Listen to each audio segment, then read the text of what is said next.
Guys, millions of tenants are paying rent on a weekly, fortnightly, monthly basis, and there are hacks to save money on paying a rent. Stay tuned.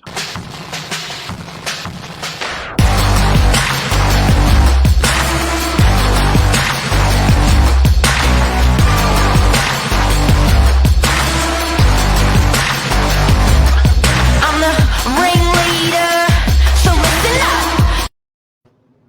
Charlie, Good morning, Mark. how are ya?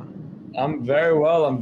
It's a lovely day in Sydney this morning. We've got blue skies, great weather. It's starting to look like summer finally, or what left we do have. And yeah, it's going to be a good day. Yeah, if anyone is not in Sydney, it is the perfect day ever. Yeah. It's driving Ever, down to ever, work this ever. morning. The birds were chirping. The sun was just rising over the ocean, and it was poetic, you could say. Oh, and staff member of the month, Charlie. Oh, Congrats. stop it. Thank you. Couldn't do without you, Mark. But yeah, wonderful. Let's dive headfirst into what we're talking about today. One of my preferred topics for sure when it comes to rental payments. Now we get people asking every day, and when I say every day, I mean every day. Not Every day. regardless. Yeah, exactly. Regardless of if they're a tenant of ours or not, they're a prospective tenant. They're a long-term tenant for 1 or 2 to even 5 years now. No one can seem to work out the cheapest way, to pay rent. So they're obviously paying every week to fortnight to month, and different, I guess, avenues or different ways, I should say, of paying rent pose different surcharges, different bonuses. Some pay you longer, some pay you shorter. It's definitely a maze. So there's hacks to it. Now, in terms of payment systems, or sorry, not. I guess let's first talk about the different methods of payment. We won't. Yeah, Then we'll for go. sure.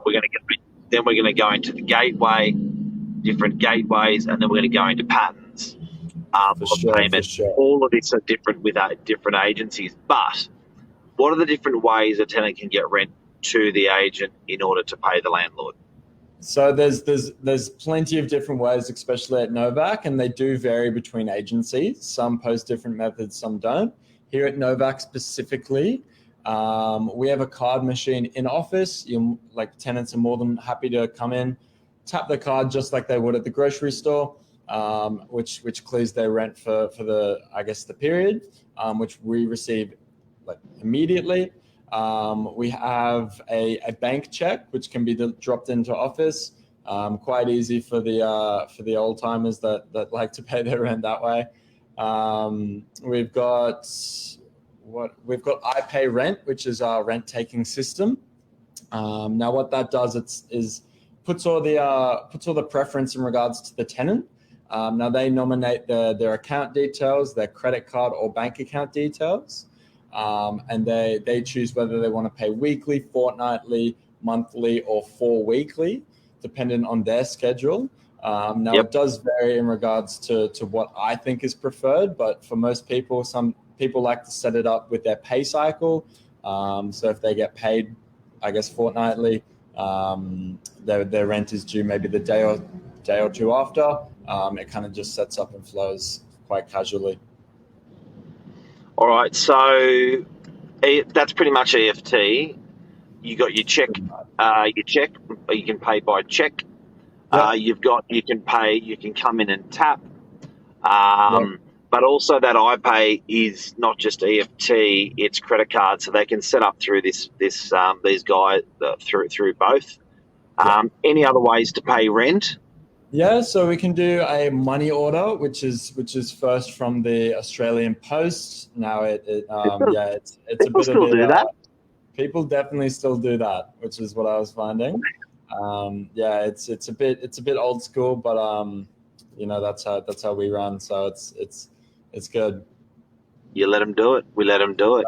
All right. Exactly. So guys, they're the different methods that you'll see agents across New South Wales accepting rent.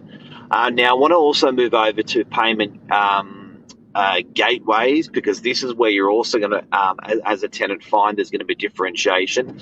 And this is all roads are leading to Rome. So we're going to explain, after we've explained this, we're going to explain the cheapest way to get money to your agent so you can save money by the end of the year. Now, payment gateways are a bit unusual. So agents will use a third party to take money from your account. So normally, these payment gateways are quite low cost. We use iPay as an example. What do they charge to do a sweep out of an account? Yeah, so there's, without giving too much away, I don't want to tell everyone what the cheapest way is just yet. There's two different ways on iPay. You can pay via credit card details, so you can plonk your details into the system, or you can use like your BSB and bank account. Now the bank account is 80 cents every transaction, very low amount, especially when you're paying monthly. That's only 80 cents coming out every time, whereas the credit card is 2.2%. So when you're paying, I think that's Amex. I think Mastercard and Visa could be slightly less, but Amex is definitely 2. So, guys and girls, payment gateways for agents, watch out for this, because every agency does not operate the same. So your payment gateway is the third-party company which will sweep out of your account and then deposit into the agent's trust account, and then the agent will send it off to the owner. So when you pay your rent, it'll sit in there for up to 30 days, and then at the end of the month, it will get swept out and sent to the owner. So when you're paying your rent, you think it's going straight to the owner. It's not. It's going to sit in the agent's trust account. The agent will often pay bills, strata, water, council, repairs. Then at the end of the day, they'll send the money to the owner and they'll remit to the owner. There's a little hack in there. If you want to be a good citizen as a tenant, just remember the landlord is looking at their bank account often at the end of the month, because that's when they get the money in rent. And if you fall short, but they're definitely going to see it at the end of the month, because that's when all eyes are on their bank account. And when they see you short in rent potentially, which you shouldn't be, that's when they're going to go aggro. But an agency also does, we deposit the money you've sent to the owner to some owners mid-month. So the 2 cycles that an agent will pass the tenant's rent from the rental trust account across to the owner will be mid-month for probably about 30% of owners, mid-month and end of month, and about 70% of the owners, the money will go to the agent at the end of the month. There's a hack in that, which we've spoken about there as well. So payment gateway, we use the company iPay. So when you are told by an agent to go to a third-party gateway, don't freak out, because we don't have the banking infrastructure to do direct deposits. So we use these payment gateways. Yeah. Which I think is definitely the best way. Now, it might not necessarily be the cheapest way, but when you've got an automated system that automatically takes the money out the exact same time every week or fortnight, it sets it up as a routine. You just put the money in there and don't worry about it. Don't even look at it. It just goes, pays your rent, no worries. I feel like that's definitely the best way to look at it. If you're putting it in your, hands every week, to try and remember to call up and pay your rent, or to come into office and to drop a check off, it can kind of get lost in translation a bit. Something will come up. You're busy one day that you should have done it, and then you're starting to slip into arrears, which obviously is detrimental. Now, this is something I wanted to touch on very quickly as well. I'm sure you'll agree, Mark. But just clear the air in regards to rental arrears and the termination that can swiftly follow should a tenant, slip into too many arrears. Now, what it is, guys, is it's 14 days. 14 days no payment and that termination letter is being sent regardless of current situations. Like you said a bit earlier, Mark, it's not just us upset. It's not the agent upset that they're not getting their money. It's the landlord who's looking in their bank account and seeing all zeros. Good morning, Luke.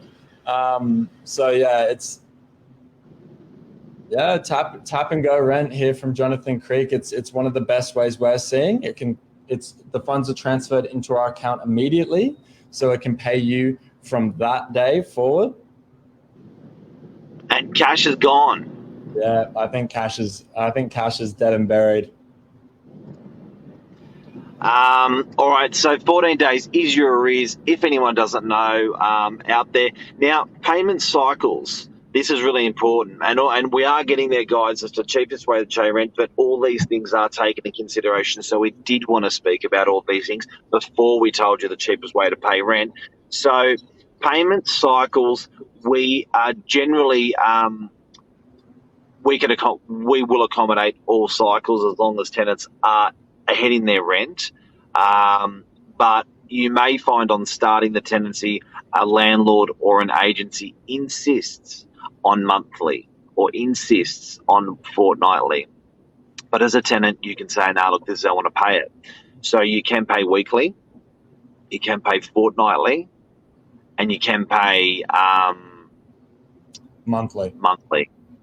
Now, the monthly plays with people's heads. Why? Yeah, look, what monthly does, it's definitely good in regards to a landlord perspective, because you're paying the month, you're already set for another 4 weeks, you don't need to worry about it. But in regards to the tenant, it doesn't set those good routines like I was touching on earlier. You're not paying rent the exact same time too often. It's long, it's stretched out in between rental payments. And like I was saying earlier, it's easy to forget. If someone told me to think in a month that I have to do something, odds are I'm probably not going to remember it. So I always suggest my highest preference as a rental agent, as seeing a wide variety of people who pay rent, is fortnightly is always the best way. It sets up your regular payment. It sets you into a good routine, but it doesn't feel like you're taking rent every 2 days, and it doesn't feel like you're paying rent once I guess a year as monthly would. So it's I guess it's a bit too regular, that weekly, and it's a bit not, and it just feels like it's donkeys when it's monthly. All right, So let's move over to the cheapest way to pay rent. Yeah, can I get a bit of a drum roll, Mark? Drum roll. Yeah. It's tap and go. We were talking about it all day today, the revolutionary way. It's tap and go at only 28 cents a transaction. It's definitely the cheapest way to pay your rent. Now, it's not always convenient for most people. Obviously, living a bit further away from our office in DY. But for those who are, and for the majority who are, tap and go in our card machine is 28 cents a transaction, regardless of a Visa, debit, or MasterCard. And it's always the cheapest way. So one thing that people don't consider, that I consider first and foremost, is people's time. Now, if you consider that you're getting paid 20, 30, 40, 50, 60, 70, $100 an hour, whatever you're getting paid as a tenant, if you've got to sit in a car and get out of a car and walk into a real estate agent's office and pay the rent on a fortnightly basis, that's 26 times a year, and you multiply that out with what your labour cost actually is, it probably, what you will find the cheapest way technically per transaction will end up translating to the most expensive way per transaction. I like the way you think. So have a think, guys. Have a think, because you will hear from agents. They will say this is the cheapest way, but you've got to look at in your life what works for you. And I know, the renters are not negotiable. A roof over your head is a not negotiable.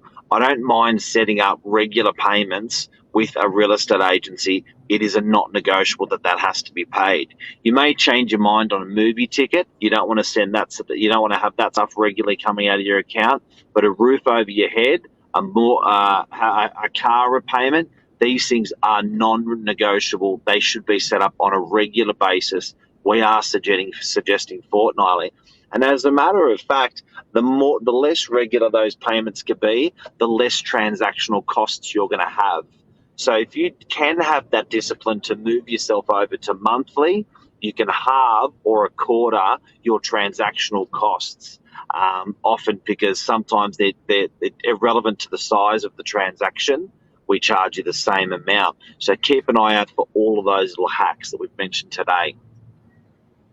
Exactly right. That's a great way to put it. Wonderful. Well, I think that's just about it. Hey. Thank you, Legend. Everyone, hope that helped you today. I know it's an obvious one, but not obvious for so many people, because the amount of people that actually ask us is incredible. So hopefully it helped you. And if it doesn't help you, maybe you can forward to someone who will help. Lovely. Wonderful. See you guys. Pleasure talking. See you, everyone. Thanks, Charlie. See you, mate. Bye-bye.